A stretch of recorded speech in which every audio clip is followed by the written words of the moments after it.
नमस्कार। जय जय राम, जय श्री राम, जय हो बागेश्वर धाम सरकार, जय हो हनुमान जी महाराज। मेरे प्यारे सभी दर्शकों, हम सभी लोग जानते हैं और लोग कहते भी हैं कि डॉक्टर जो है भगवान के रूप होते हैं। डॉक्टर हमेशा जीवन दाता कहे जाते हैं, दूसरों के जीवन को बचाते हैं। लेकिन आज की इस वीडियो में एक डॉक्टर का ऐसा निर्दयी घटना में लेकर के आए हैं कि जो डॉक्टर आखिर एक मासूम बच्चे जिसकी उम्र लगभग 10 साल की होती है, फिर वह कितना निर्दयी से उसकी जान ले लेता है। बहुत ही जबरदस्त और शायद आपके आंखों से आंसू छलक पड़ेंगे, इसलिए आप इस दर्द भरी कहानी के अंत तक अवश्य ही बने रहेंगे। मुझे पूरा विश्वास है कि आपको ऐसी कहानियां सुनने में पसंद करते हैं, क्योंकि आपके जीवन में बहुत कुछ ऐसे नए बदलाव और ज्ञानवर्धक चीजें सिखा करके जाती है। तो बस चलिए हम लोग बिना देरी के इस कहानी को, इस किस्सा को शुरू ही कर देते हैं। बहुत पुराने समय की बात है कि एक गांव में जो एक किसान रहता था, जिस किसान का नाम था भगत, और लोग भगत भगत भगत ही कहते थे। और बेचारा वह बड़ा ही गरीब था, क्योंकि समय गुजरने के साथ साथ वह बूढ़ा हो गया था। लेकिन उसके साथ में जो घटना घटी, मैं बात बयां करता हूँ। भगत का शादी होने के बाद पहली औलाद हुए, लेकिन वह इस दुनिया में नहीं रहा। कुछ दिनों के बाद उसकी मृत्यु हो जाती है। भगत और भगत की पत्नी बड़े ही निराश होते हैं। लेकिन ये हादसा एक बार दो बार नहीं होता। ऐसा यह किस्सा भगत के साथ में पूरे के पूरे 6 बार होता है, अर्थात 6 औलादे जन्म होते हैं, लेकिन 6 का 6 इस दुनिया में नहीं रहते। बेचारा भगत बड़ा ही परेशान हो जाता है। भगवान की भक्ति भाव, काफी पूजा पाठ करने के बाद, मन्नतें मांगने के बाद भगत का फिर से एक 7वां औलाद होता है। लेकिन ऊपर वाले की किस्मत से इस बार भगवान की कुछ करिश्मा थी कि वह बच्चा बच जाता है। फिर उस बच्चा जिसका नाम रोहन था, भगत अपने बच्चे का बड़े ही अच्छे से लालन पालन पोषण करता था, और उसके पास थोड़ी बहुत जो जमीन थी उसी में अपना खेती बाड़ी और कभी इधर उधर मांग करके वह अपना गुजर बसर करता था। उसके बस एक लौता एक ही लड़का था, बस वही उम्मीद थी। लेकिन गजब की बात तब हो जाती है कि जब उसका लड़का लगभग 10 साल का हो जाता है, उसके लड़के का स्वास्थ्य जो बहुत अधिक खराब हो जाता है। और जब खराब हो जाता है तो वह जो है पास वाली दुकान से कुछ दवा लेकर के आते हैं और जो अपने बच्चे को खिलाता है।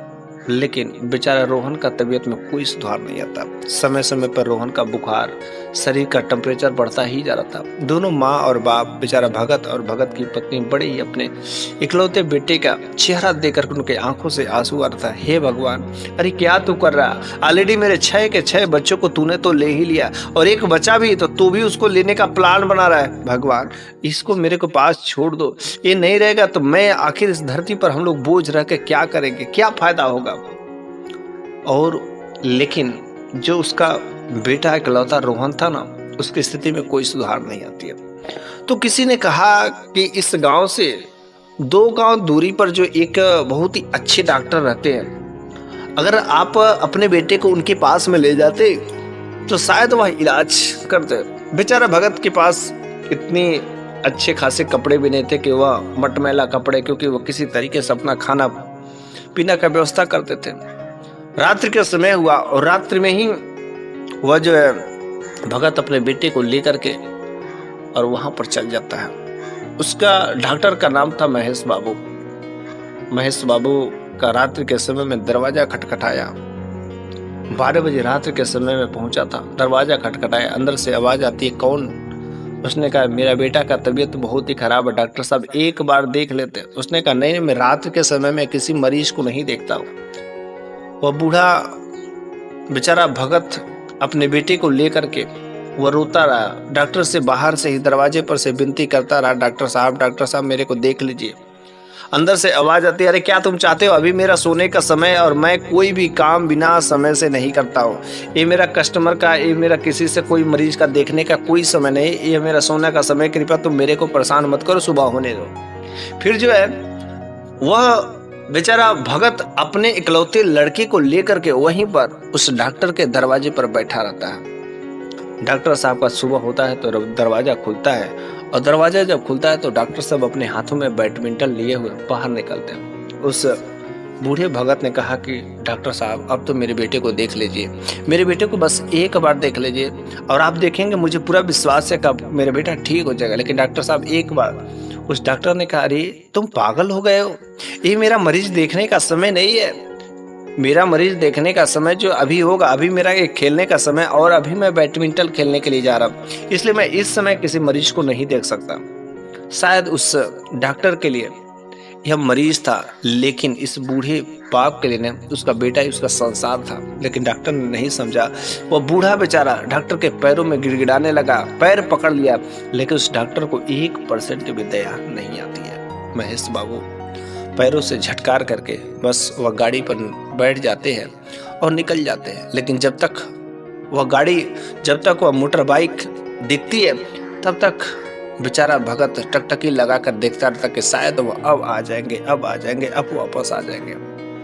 लेकिन वहां पर बैठे बैठे 2 घंटे बीत जाते हैं, लेकिन महेश बाबू नहीं आते।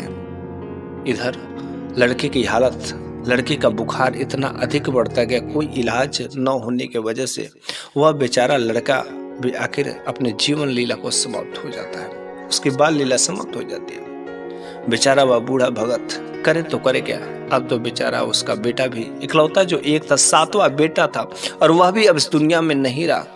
अपने उस बेटे को, शरीर को ले जा करके अपने पत्नी के सामने रखता है, सारी की सारी बात बता देता है। उन दोनों लोगों ने कहा ये मेरा दोष नहीं है और इसमें उस डॉक्टर का भी दोष नहीं है, ये कहीं ना कहीं हम लोगों ने कुछ ऐसा गलत काम किया होगा जिसको कर्मों का फल मिला है और उसी का नतीजा है, और जो होना था तो हो ही गया। लेकिन भगवान ने मेरे साथ में बहुत ही गलत किया। 6 बेटों के बाद में एक 7वां बेटा बचा भी था, उसको भी आखिर भगवान तूने छीन लिया, और अब उस समय नहीं रह गया औलाद पैदा करने के। बेचारे अब तो एक झोपड़पट्टी थी, उसी झोपड़ी में वे लोग गुजारा करते थे, बस कहीं इधर उधर से मिल जाता तो खा पी करके भगवान का कीर्तन भजन करते और उसी में मस्त रहते। लेकिन इधर जो डॉक्टर महेश बाबू थे, उस महेश बाबू का जो एक बेटा था जिसका नाम जो कैलाश था, और वह कैलाश कॉलेज में पढ़ता था, लेकिन वह बचपन से ही वह सांप पकड़ने का बहुत ही जो है शौकीन था, इसलिए वह कई प्रकार के सांपों को पकड़ कर रखता था और वह सांपों का खेल दिखाता था। और सांप वाली जो भी जड़ी बूटियां होती थी वह हर तरीके से हर जड़ी बूटी जो है खोज करके रखता था। अगर किसी ने बता दिया कि वहां पर जो इस नाम की जड़ी बूटी है सर्प वाली, वह हर प्रकार की जड़ी बूटी को कैसे भी खोज करके लाता और अपने पास में रखता था, और वह उसी में पढ़ाई ही कर रहा था। लेकिन उसके पिता डॉक्टर ने कहा कि रे बेटा ये सब सर्प वाला काम जो बिल्कुल खराब होता है। लेकिन वह कैलाश का नहीं पिताजी, ये मेरा मानना है कि अगर हम किसी सांप को जब तक उसका कुछ बिगाड़ेंगे नहीं, उससे प्रेम करेंगे तो वह भी जान जाएगा। हाँ, जब मेरा किसी प्रकार का कोई नुकसान नहीं है तो भला वह किसी को नुकसान क्यों पहुंचाएगा? वह क्या पागल है? हम लोग इंसान ही ऐसे होते हैं जो उसको कष्ट देते हैं। अगर हम कष्ट नहीं देते तो वह भी मेरे साथ दोस्ती रखेगा।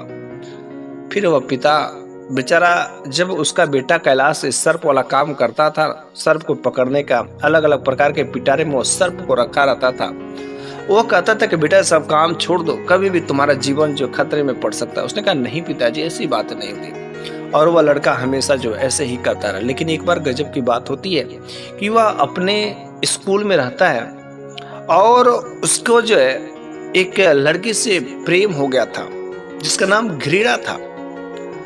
अब बातों बातों में उसने कहा कि देखो मैं सांप जो पालता हूँ और मेरे पास कई सारे जहरीले जहरीले सर्प हैं। उसने कहा क्या बातें कर रहे हो, मैं नहीं तुम्हें मान सकती, तुम इतने बड़े डॉक्टर के लड़के हो और तुम जो ये सब छोटी छोटी काम करोगे, नहीं तुम्हारे पास का ऐसी बातें नहीं है। उसके पास पड़ोस में कुछ सारे और भी सहेलियां थे, फ्रेंड थे, उन लोगों को भरोसा नहीं होता, विश्वास नहीं होता। उसने कहा अगर तुम्हारे पास सर्प है, जहरीले सर्प है, तुमने पाल करके रखा था, क्या तुमको खोल सकते हो, खोल के दिखा सकते हो? वो कहा कि नहीं अभी ये समय उचित नहीं है, कभी जो कोलाहल होगा, शोर शराबा होगा, कोई सर्प जो इधर उधर भाग जाएगा। उसने कहा हम सब लोग शांत रहेंगे, किसी प्रकार की कोई हड़बड़ी नहीं होगी, बस तुम एक बार दिखाओ, देखे क्या तुम वास्तव में सच हो कि झूठ हो। बस वह जो तुरंत गया और सर्प का जो जहरीले जहरीले सर्प थे उन सब का पिटारा उठा करके लेकर के चला आया, और फिर जो है सब सांपों को खोल खोल करके वह दिखाने लगा। एक से एक जहरीले सर्पों को वह हाथ में लेता, गले में डालता, सर पर रखता, अलग अलग जगह पर रखता और सर्पों के साथ वह दिखाता। लेकिन किसी ने बोल दिया, करे भाई तुम सर्प के साथ खेल रहे हो, सर्प को अपने गले में टांग रहे हो, जानते हो क्या बात है कि इस लड़का बहन ने क्या किया होगा कि इन जो सारे सारे जहरीली सर्प है उनके दांतों को तोड़ दिया होगा। बस ये बात जो सुन लेता है, लेकिन जब सुन लेता तो उसने कहा, देखो दोस्त, अगर तुमको ऐसा लग रहा है कि मैंने अगर सर्प को दांत को तोड़ दिया तो बिल्कुल ऐसा वैसा नहीं है। अगर तुम्हें यकीन नहीं होता तो बोलो, मैं दिखा सकता हूँ। तुम लोगों को यकीन नहीं होता, लेकिन उधर जो उसकी प्रेमिका क्रीड़ा रहती है, जब यह सर्पों को अपने गले में डालता, उसके साथ क्रीड़ा करता, अलग अलग हरकतें करता, तो क्रीड़ा का जो है दिल जो थाम जाता और वह खुद मन ही मन संकोच करने लगती है, अरे मैंने झूठ में कहा। वह देखो, वह अपनी प्रेमिका को दिखाने के लिए सांपों के साथ अलग अलग प्रकार की हरकतें करने लगा। और जब लोगों ने उसकी प्रेमिका के सामने कह दिया कि सर्प के दांतों को तोड़ दिया होगा, तो बस वह अपने प्रेमिका के सामने कैसे वह नीचा हो सकता है। बस वह अपने प्यार को साबित करने के लिए, लोगों की नजर में बेहतर बनने के लिए उसने कहा कि देखो भाई, मैं तुम्हें दिखा सकता हूँ कि सारे के सारे जो भी जहरीले सर्प है उन सबका मैंने दांत जो है रखा है, और दांत किसी का नहीं तोड़ा है। तुम ऐसा सोच रहे हो तो ऐसा बिल्कुल ही गलत है। लेकिन वो कहता है कि मैं तुम लोगों को दिखा सकता हूँ, लेकिन उसकी जो प्रेम का ग्रेडा रहती है वो कहती मना कर दी, अरे छोड़ दो, रहने दो, ये सब काम छोड़ दो, अपने सर्प को फिर से रख लो, पिटारा में रख दो, हो गया, बहुत हो गया। वह बार बार मना करती, लेकिन अब तो उसके सामने चैलेंज आ गया था, चुनौती आ गया था, वह अपने आप को गलत साबित नहीं होने दे सकता है। वो उसका हाथ पकड़ करके वो ले जाना चाहते, लेकिन उसका भूत सवार हो गया था, क्योंकि उसको चैलेंज स्वीकार नहीं था। बस वो उस चैलेंज को पूरा करने के लिए उसने अपने पिटारे में से जो सबसे जहरीला सर्प था उसको पकड़ता है और उसको पकड़ करके दिखाता अपने दोस्तों को, देख दोस्त, ये जो जहरीला सर्प है ना, अगर यह किसी को काट लेता है तो तत्काल उसका कोई जो उपाय नहीं है, लेकिन हाँ कुछ जड़ी बूटी है, उसके माध्यम से अगर सही समय पर उपाय हो जाए तो शायद वो इंसान बच सकता है। लेकिन मैं इस जो जहरीला सर्प का भी मैं दांत दिखा सकता हूँ, अगर तुमको ऐसा लग रहा है कि इसका दांत जो मैंने तोड़ दिया है। बस बस उस कैलाश ने उस जहरीले सर्प का गर्दन पकड़ करके उठाया, और चूंकि दांत दिखाने के लिए गर्दन को जोर से दबाना पड़ेगा, तब जाकर उसका मुंह खुलेगा। बस उसके गर्दन को जोर से दबाया, और जब जोर से दबाया तो ऐसा उस सर्प को लगा कि आज लग रहा है मेरा मालिक मेरे को मार ही देगा, कहीं इसका दिमाग तो सटक नहीं गया ना, आखिर मेरे साथ में आज तक तो ऐसा व्यवहार नहीं किया था, लेकिन आज पता नहीं क्यों मेरे साथ में ऐसा कर रहा है, मेरे गर्दन को जोर से दबो रहा है, मेरी आंखें लाल और उसका दम घुट रहा था। और इधर वह जो कैलाश अपने दोस्तों को दिखा रहा था कि उसका मुंह खोल करके देख, इसका दांत है, दांत है, दांत है। सारे लोगों को यकीन हो जाते कि हाँ हाँ इनके दांत टूटे नहीं है, लेकिन सबको दिखाने के बाद जब यकीन हो जाता है, उस सर्प को दोबारा पिटारे में रखना चाहता है, लेकिन जैसे पिटारे में रखने जाता है और उसके गर्दन की नस को ढीला करता है ना, तुरंत वो सर्प घूम करके उसके उंगली में काट लेता है। जैसे उंगली में काट लेता तो तुरंत लोगों में हलचल मच जाती है कि कैलाश को सर्प काट लिया, कैलाश को सर्प काट लिया, कैलाश को सर्प काट लिया। तुरंत लोगों ने उंगली में जो है रस्सी बांध दिया ताकि इधर उधर जो है जहर ना फैले, लेकिन इतना वह जहरीला सर्प था कि एक ही घंटे में इसकी आंखें जो है धीरा छोड़ना शुरू हो जाती है। उसके मम्मी पापा को भी पता चल जाता कि मम्मी और पापा भागे भागे वो अपने बेटे के पास में आते हैं। अपने बेटे की हालत को देख करके वे भी घबरा जाते हैं। और चूंकि डॉक्टर महेश बाबू अपने पत्नी से कहते हैं कि मैं हमेशा कहता तक अपने बेटे से सांप वाला काम छोड़ दो, सांप वाला काम छोड़ दो, लेकिन वह नहीं माना। और देख आज इसकी हालत कैसी हुई, वह टांग उंग करके किसी तरीके से अपने हॉस्पिटल पर, अपने क्लिनिक पर ले जाते हैं। वहाँ जो भी उनसे ट्रीटमेंट करना था ट्रीटमेंट करते हैं, जो उसके पास जड़ी बूटियाँ थे उस जड़ी बूटियों का भी उपाय किया जाता है, लेकिन हर उपाय करने के बाद भी कोई भी सुधार नहीं आता है। समय समय पर उसकी स्थिति बदतर होती जाती है, बदतर से 1% भी बेहतर होने का नाम नहीं लेते। अब तो डॉक्टर महेश बाबू और उनकी पत्नी की हालत बिल्कुल ही खराब होता जाता है, क्योंकि उनका था इकलौता एक ही बेटा जो कैलाश था, और आज शायद वह अपने बेटे से हाथ धो पड़ेंगे। अब उनके दिमाग में विचार आता, किसी ने कहा कि देखो भाई, अलग अलग जो नगर के जो झाड़ फूक करने वाले उन लोगों को सूचना दिया जाए। तो बस डॉक्टर ने क्या किया, सूचना दिया थी। उसने कहा कि जो भी मेरे बेटे को ठीक कर देगा उसको मुंह मांगे जो इनाम दिया जाएगा। मेरा धन दौलत सारे के सारे मैं लुटाने के लिए तैयार हूं, मैं यहाँ से निंगोटा पहन करके चड्डी पहन करके निकल जाऊंगा, लेकिन मेरा बस बेटा जो जीवित हो जाए। मैं अपने पत्नी के साथ घर छोड़ करके चला जाऊंगा, लेकिन मेरे बेटे को कोई जीवित कर दे। अनेक प्रकार के झाड़ फूक सब प्रकार के लोग वहां पर करने आते हैं, लेकिन बस सिवाय उस आदमी के। और उसकी स्थिति में किसी प्रकार की कोई जो सुधार नहीं हो रहा था। ऐसे करते करते रात्रि के 10 बज गए थे। अब रात्रि के जब 10 बज गए थे, इधर जो है कुछ दूरी पर जो है 2 गांव के दूरी पर एक झोपड़पट्टी में एक बूढ़ा बूढ़ी रहते थे, एक बुढ़ा और बुढ़ी रहते थे। किसी ने जाकर के कहा, करे सुन रहे हैं बूढ़े बाबा जी, अरे क्या आपको पता है कि जो दूसरे गांव में एक डॉक्टर साहब रहते हैं, उनके बेटे को सर्प ने काट लिया और शायद आप तो झाड़ फूक का काम करते हैं, आप जाइए ना झाड़ फूक कर दीजिए, ठीक हो जाएगा।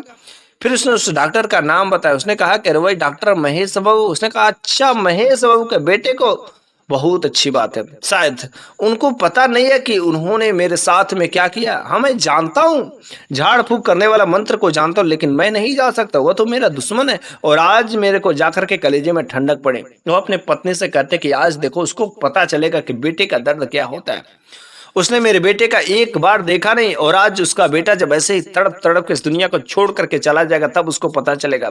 अरे मेरा बेटा क्या, 6 बेटों को तो मैंने खो ही दिया था, ठीक एक बेटा वैसे ही चला गया। कोई बात नहीं, मेरे पास इतना कोई धन दौलत थोड़े है कि हाँ मेरा धन दौलत का कोई वारिस होगा, अरे नहीं है। लेकिन हाँ उसको पता चलेगा, उसके पास तो खूब पूंजी बना करके रखी है ना। और तुम अगर सोचती कि मैं वहां पर जाऊंगा, ऐसा बिल्कुल ही नहीं हो सकता। भले ही चाहे कुछ भी हो जाए, मेरी तो अंतिम स्थिति चल रही, पता नहीं कब हम दोनों पति पत्नी दुनिया को छोड़ करके चले गए, लेकिन मैं आज अपने बेटे का जो बदला लूंगा। और आज मेरे दिल में सुकून मिला। उसकी पत्नी भी कहती, हाँ वो डॉक्टर कितना घमंडी था, हमारे बच्चे को एक बार देख लिया होता तो भले ही, लेकिन कम से कम मेरे दिल में तसल्ली तो हुई होती, ठंडक तो मिली होती। शायद मेरा बच्चा बच जाता या नहीं बच जाता, वो तो ऊपर वाले की देने के लिखा था, लेकिन उसके देखने से मेरा बच्चा नहीं बचता। लेकिन आज उसको पता चलेगा। और आप भूल करके भी जाने की गलती मत करिएगा। बस ये सब बातें कर करके और खाना खा करके, और जो है वह भगत और उसकी पत्नी जो बूढ़ा बुढ़ी थे, वह जो झोपड़पट्टी में सोते हैं। लेकिन जब झोपड़पट्टी में सोते हैं तो भगत को अंदर ही अंदर बेचैनी होती रहती है। और जो बूढ़े लोग होते हैं अक्सर जो रात्रि में बातें करते करते कब सो जाते हैं कब जग जाते हैं कुछ पता ही नहीं चलता। और बस इधर उस बूढ़ी का नाक बजने लगता है। लेकिन इधर जो भगत था ना, उसको नींद नहीं आ रही थी, उसको बेचैनी छा रही थी। क्योंकि आज तक अगर अगल बगल कहीं पर भी अगर झाड़ फूक वाला काम होता तो भगत बिना कहे ही वहां पर उसका पैर ऑटोमेटिक खींचा खींचा चला जाता था। अगर किसी को सर्प ने काट लिया तब तो वहां पर जैसे सुनता तुरंत वह दौड़े दौड़े उसको बचाने के लिए चला जाता, और वह किसी से कोई 1 रुपया तक नहीं लेता था। इस कारण से अब जैसे इसके कान में पड़ गए, वह इसका दुश्मन जरूर था, लेकिन इसके पांव जो कंप रहे थे, इसको नींद नहीं आ रही थी, इसको मन ही मन बेचैनी हो रही थी, लेकिन कुछ भी समझ नहीं आता है।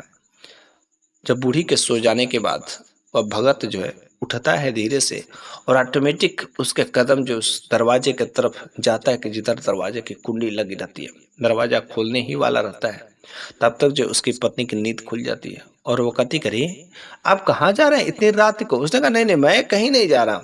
तो उसकी पत्नी ने कहा, अरे मैं सोची कि आप डॉक्टर साहब के घर जा रहे हैं। उसने कहा मैं, अरे वो तो मेरा दुश्मन है, मैं उसकी रक्षा करने क्यों जाऊँ, मैं उसकी सहायता करने वाला नहीं जा सकता। वो भी जाने आखिर बेटा का दर्द क्या होता है। और तुम अगर सोचती हो कैसा, तो ऐसा मैं बिल्कुल नहीं, मैं तो बस यहाँ पर ये देखने आया था कि कितनी रातें बची है, क्योंकि सुबह काफी ढेर सारे काम भी करने हैं, तो यह देखने आता। और इस तरीके से वह बूढ़ा भगत जो है फिर से कुंडी लगाता है और कुंडी लगा करके सो जाता है। जब कुंडी लगा करके सो जाता है, फिर से कुछ देर रात होती है, तो रात्रि का लगभग जो 1 बज गया रहता है। और 1 बजे वह धीरे से उठता है, और ऑटोमेटिक उसके कदम जो है उसके तरफ खींचे खींचे चले जाते हैं। वह अपने आप को रोकना चाहता था, लेकिन उसके कदम नहीं रुक रहे थे। लेकिन तभी जो जब रास्ते में पता चलता है, तो एक आदमी उधर से मिलता है। कहते, करे बाबा जी, और अभी को आप जा रहे? अरे कितने झाड़ फूक करने वाले जो चले गए। उसने कहा, हाँ वो मेरा दुश्मन है और मैं उसकी रक्षा करने क्यों जाऊं, उसका बेटा जो जैसे उसने मेरे साथ किया, भगवान ने भी उसके साथ किया। उसने कहा, नहीं नहीं ऐसा मत कहिए, उसका डॉक्टर साहब का इकलौता एक ही बेटा था। और जैसे ये बात सुनती है कि डॉक्टर साहब का इकलौता एक ही बेटा था, तो ऑटोमेटिक बूढ़े बाबा की जो है बेचैनी और बढ़ती जाती है। और वहां से आओ ना ताओ देखा, वहां से वह दौड़ना शुरू कर देते हैं।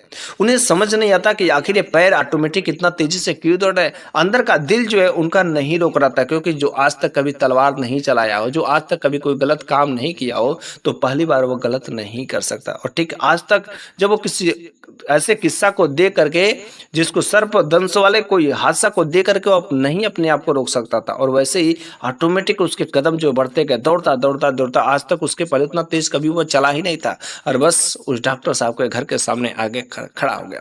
सारे के सारे लोग, झाड़ फूक करने वाले, जो भी रोने बिखरने वाले थे, सब रो बिखर के सब, जो मामला शांत हो गया था। कुछ लोग इक्की दुक्की बचे थे, लेकिन दरवाजा खटखटाते हैं। जैसे दरवाजा खटखटाते हैं तो उस डॉक्टर ने आकर के दरवाजा खोला तो देखा कि दरवाजे पर एक बहुत ही बूढ़ा गरीब जो है पड़ा हुआ है। तो उसने कहा, डॉक्टर साहब आप बहुत बड़े इंसान हैं और मैं जो है एक बार आपके बेटे को देखना चाहता हूँ, क्योंकि मैंने सुना है कि आपके बेटे को सर्प काटा है और कई सारे झाड़ फूक वाले आए और चले गए। उसने कहा हाँ हाँ, लेकिन बेचारा मरता क्या ना करता, उनकी हालत बिल्कुल ही खराब थी, फटियाल स्थिति, कपड़े गंदे थे। लेकिन वो डॉक्टर उस बूढ़े को ले गया। लेकिन जब उस बूढ़े को ले गया ना, तो उसकी जब चेहरे रोशनी में पड़ा तो तुरंत उस डॉक्टर ने उसको पहचान लिया, उस बूढ़े को, लेकिन कुछ बोला नहीं। और जब वो बूढ़े बाबा उस लड़के के पास में गए, कैलाश के पास में गए, तो उसकी स्थिति तो काफी नाजुक हो गई थी। लेकिन उसने कहा, अरे इसमें घबराने की बात नहीं, आपका बेटा बिल्कुल ठीक हो जाएगा। बस मैं जैसा कहता हूँ वैसा बस आप काम करिएगा। ऐसा काम करिए, 2-3 लोगों को बुलवाइए जो इसके ऊपर लगातार जो है पानी गिराता रहे। और जब पानी गिराता रहे फिर जो अपना मंत्र का उच्चारण करूंगा और आपका बेटा बस देखिएगा आधे घंटे के अंदर जो खड़ा होकर के उठ करके बैठ जाएगा। और बस 2 लोग जो उस लड़के के ऊपर, उस लड़की की बॉडी पर जो लगातार पानी गिराते रहे, इधर जो मंत्र पढ़ता गया, आधा घंटा से 1 घंटे बीते जाते हैं और तब तक वो लड़का करवट ले लेता है। जैसे करवट लेता है और करवट लेने के बाद अंगड़ाई लेता है, अंगड़ाई लेकर के जमाई लेने के बाद जो है 1 गिलास पानी मांगता है। उसकी माँ भगी भगी जाती है और अपने बेटे कैलाश के लिए पानी लेकर के आती है। बस कुछ ही समय में अब जब डॉक्टर साहब को यह खुशी दे करके रहा नहीं जाता है, वो अपने पत्नी से गले मिलने लगते हैं, इतना खुशी से पागल हो जाते हैं। और कुछ समय के लिए वह जो उस कमरे से बाहर जाते किसी काम के लिए, तब तक ये जो बूढ़ा वहां से तुरंत निकलते हैं और बस वहां से भाग जाते हैं। वो उस बूढ़े के पास में आना चाहते हैं, उससे कहना चाहते हैं कि भाई जो तुम मांगोगे मैं वो सब चीजें दूंगा। लेकिन अंदर वह बूढ़ा नहीं रहता। वह इधर उधर ढूंढने लगते हैं कि वह बूढ़ा, लेकिन तेजी से वह अपने घर की ओर निकल पड़े रहते हैं, क्योंकि वह बूढ़ा भगत जो था ना, उसको अपनी पत्नी का डर था। और जब अपनी पत्नी का डर था तो नहीं ये था कि भाई मेरी पत्नी जब तक जगे नहीं उससे पहले मेरे को घर पर पहुंच जाना है। और बस वो किसी तरीके से आनन फानन में घर पर पहुंचे। लेकिन इधर डॉक्टर साहब का बेटा तो बिल्कुल ठीक हो गया था, वो दोबारा तो जीवित हो गया था। लेकिन वह लोग उस बूढ़े को ढूंढने लगे, नहीं मिलते। लेकिन जब सुबह होती है तो उसकी पत्नी ने कहा कि आखिर जब उस बूढ़े को क्या आपने कुछ दान नहीं दिया, कुछ पैसे नहीं दिया? उसने कहा नहीं नहीं, मैंने तो कुछ दे ही नहीं पाया, लेकिन मेरे को पता है कि वह बूढ़ा कौन है।